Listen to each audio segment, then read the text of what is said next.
Pagidari gbajúgbajà onítìátà Iyabọ jáde láyé. Ikú àlùmúntù ti tún já àgbà ọ̀jẹ̀ lágboolé tíátà ilé wa gbà.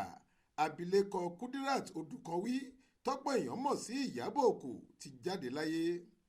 Àṣálẹ́ ọjọ́rú wẹ́sídẹ̀ẹ́ ọjọ́ 28 oṣù kẹfà ọdún 2023 tí í ṣe ọjọ́ ọdún iléyá gan-an ni màmá àgbàlagbà náà mí èémí ìkẹyìn lẹ́ni ọdún 61. Bó tilẹ̀ jẹ́ pé ọ̀pọ̀ awuyewuye ló ti wáyé lórí ìlera ìràwọ̀ òṣèré yìí tẹ́lẹ̀ látàrí bí àìsàn burúkú kan ṣe dá a gbálẹ̀ láti ọ̀pọ̀ ọdún sẹ́yìn tí kò sì ṣeé ṣe fún un láti kópa nínú fíìmù tàbí lọ sí oko eré mọ́ fúngbà pípẹ́.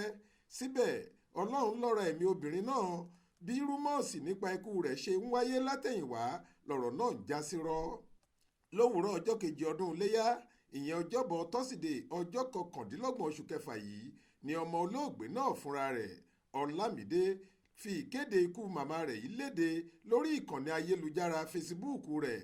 Ó ní ikú ti ṣe bẹ́ẹ̀ pa màmá òun lójú dé lálẹ́ àná.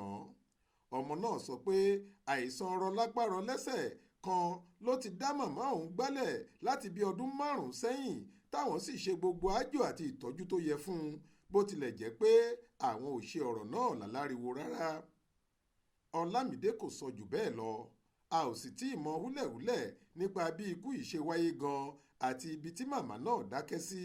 Bẹ́ẹ̀ ni wọn ò tí ì sọ̀rọ̀ nípa ètò ìsìnkú rẹ̀. Àmọ́ ìrètí ni pé gẹ́gẹ́ bí ẹlẹ́sìn mùsùlùmí ètò ìsìnkú náà yóò tètè wáyé. Ọ̀pọ̀ àwọn òṣèré tíátà àtàwọn olólùfẹ́ Iyabọ ni wọ́n ti ń ṣèdárò ikú rẹ̀ yìí.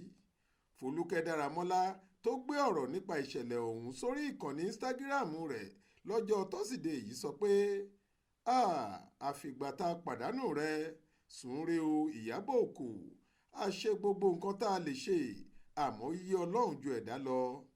Bẹ́ẹ̀ ló fi àwọn àmì àti àwòrán ẹ̀dùn ọkàn omijé àti ìbánikẹ́dùn sẹ́gbẹ̀ẹ́ ọ̀rọ̀ tó kọ ọ̀hún. Faith Adébọlá ló ń jábọ̀ ròyìn fún iléeṣẹ́ tẹlifíṣàn Aláròye online.